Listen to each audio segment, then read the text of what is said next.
Hey guys, it's Sarah, and today I'm going to be talking about my favorite television shows of 2017. For some reason, this is not an end of the year video that I've done previously, and I watched a lot of TV this past year, and it just kind of makes sense for me to sum up all of the favorite things that I watched because there's just so many shows that I want to talk about. I never really set like a top 10 or like a specific number for favorites videos, so I just kind of like went through and wrote down all the TV shows that I remember really liking, and I ended up with a list of 7. The first show on this list is Younger. This is actually a really random show for me. I found it on Hulu and I saw that Hilary Duff was in it, which is what intrigued me, and so I decided to give it a go, and I was really pleasantly surprised by it. So this show centers around a woman named Liza who is in her early 40s, and she has recently separated from her husband, and she's ready to return to the workforce as her daughter is being sent off to college, and unfortunately because of her age and the gap in her resume, she's really unable to find any work. But then one night at a bar, someone thinks she's a lot younger than she is, and she gets the idea to lie about her age and say that she is 26,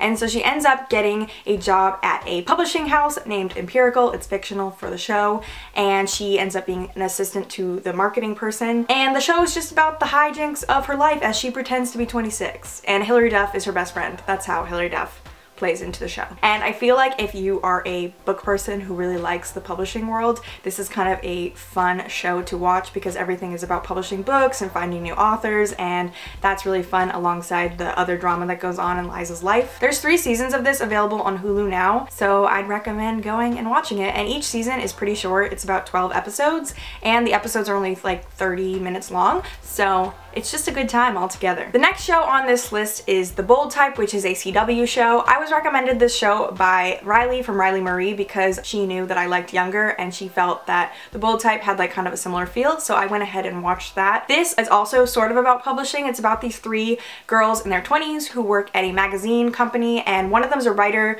one of them is a social media person, and the other one is an assistant, and they're all best friends. What I love about this show is all of the strong women, and I love that the women in the show do not tear each other down. Sure, they get into fights and like little tiffs, but overall they're really supportive of one another. Their boss of the magazine is very intimidating, but she isn't overbearing and she isn't mean to them. I feel like in this sort of situation you would picture like The Devil Wears Prada, like Meryl Streep in the magazine being like scary and mean, but the woman in this show is actually just super supportive. I can't remember what her character's name is, but if you've ever watched The Office, it's actually the actress that plays Jan. So it's kind of weird to watch her in this role because she's like normal and sane and very smart in this role, but obviously Jan from The Office is insane. You are so right, because before I lived here, the glass was always covered in smudges. And I moved in and I cleaned it, so I guess that makes me the devil. You are! She is the devil! I'm in hell! I also love how this show tackles serious topics. One of the main girls is African American, and throughout the show she starts exploring her sexuality, and she has feelings for a woman that is Muslim, and she is also a lesbian, and I just thought that plotline was really cool. And it's just a really good show, and I highly recommend it. And like, don't look down on it because it's a CW show, because it's really good.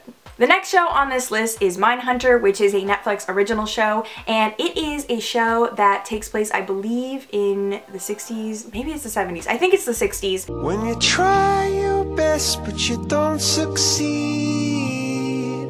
And it centers around this character that is an FBI agent, and he works for the department that specializes in like serial killers, but at this point in history they had not coined the term serial killer, and they kind of looked at murders on a case-by-case basis. And so he, along with a team of people, decide to interview different serial killers and sort of create what we have today as a basis for studying like sociopaths and serial killers. Wow, saying serial killer is actually a tongue twister, so I apologize if I slur it and say serial killer. And it's just a very interesting show. It's based on true events.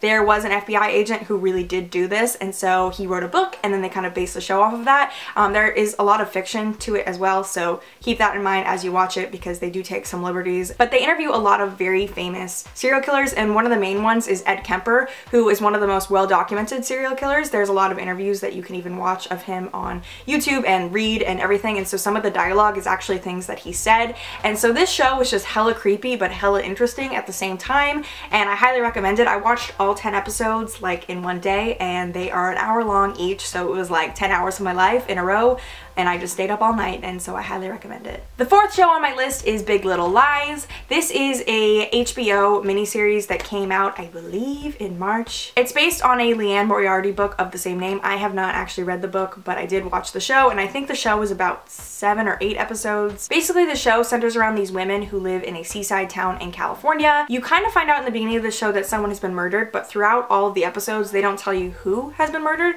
So it kind of goes between the present when they're interviewing people who went to this school function, and that was where the murder happened, and so they're interviewing a bunch of different people, and you're kind of hearing what all their opinions are about these women. So basically, it keeps going back and forth between these interviews and all the events leading up to this person being murdered. The show also has a lot of big name actresses like Laura Dern, Reese Witherspoon, Nicole Kidman, Shailene Woodley, and a couple of other people that you'd probably recognize. Most people have been saying that Nicole Kidman gave the best performance, but personally, I think that Reese Witherspoon did. She was my favorite character, so fight me about it. I don't really know what else to say besides that it's just incredibly well acted, and it's really interesting, and you're kind of on the edge of your seat. I'm glad I didn't read the book before, because I like to be surprised when it comes to thrillers and mysteries, but if you want to read the book and then watch the show, I've heard that it does compare, even though there are differences in the book, but it was just an incredibly good show, and I really recommend it. The next show on my list is an Australian comedy called Please Like Me. I actually talked about this show earlier this year when I did a TV recently watched wrap-up,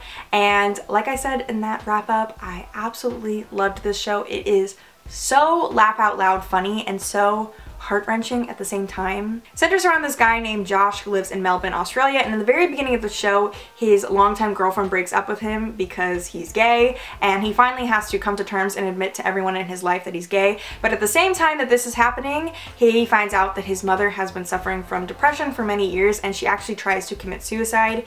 I know I said this show is very funny, but like I said, it's also heart-wrenching because it is kind of like a dark comedy, and the thing I love about this show is it deals with serious topics in such a like unique way. Like the show can simultaneously make you laugh really hard but like cry really hard at the same time, and there's about 4 seasons, and it's so good. Like, I don't really know what else to say about this show. If you want to hear more of my thoughts, I will link that TV wrap-up that I did down below, because I watched the show so long ago that I can't really even like describe how I felt. I just know that it was so good, and I've been thinking about rewatching it like as soon as possible. The 6th show on my list is You're the Worst. This is another show that I watched earlier this year and I absolutely loved.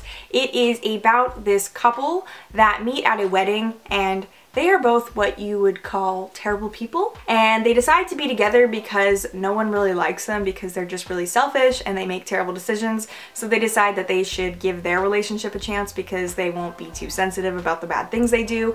And it's a very, very funny show. It is on, I think, on FX, and I found it on Hulu, and it's just good. And the final show on my list is Community. It took me a long time to warm up to watching Community because a few years ago I tried to watch a couple of episodes and I wasn't really into it, but earlier this year I decided to just keep going and give it another go, and I loved it so much. You don't even understand how much I love Community and all the characters and the humor. It rivals my love for Parks and Rec, which is saying a lot because Parks and Rec has always been my favorite comedy. The characters are just so quirky, and all the situations they end up in are so hilarious, and the show is also very meta, and they riff off of a lot of other TV genres, and it's just so clever. It was created by Dan Harmon, who also does Rick and Morty, so if you like Rick and Morty, you might like this, although I will say Dan Harmon is definitely exploring his more crude side with Rick and Morty. When I finished Community, I literally cried because I felt like I had lost a family. Like, I consider rewatching this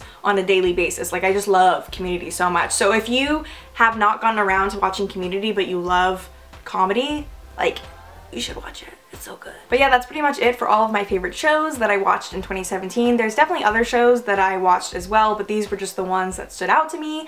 I look forward to watching more good shows next year. If you have any suggestions, let me know down below. And yeah, thank you all so much for watching. You're all beautiful. Have a nice day. I'll still see you in my dreams, all the things that I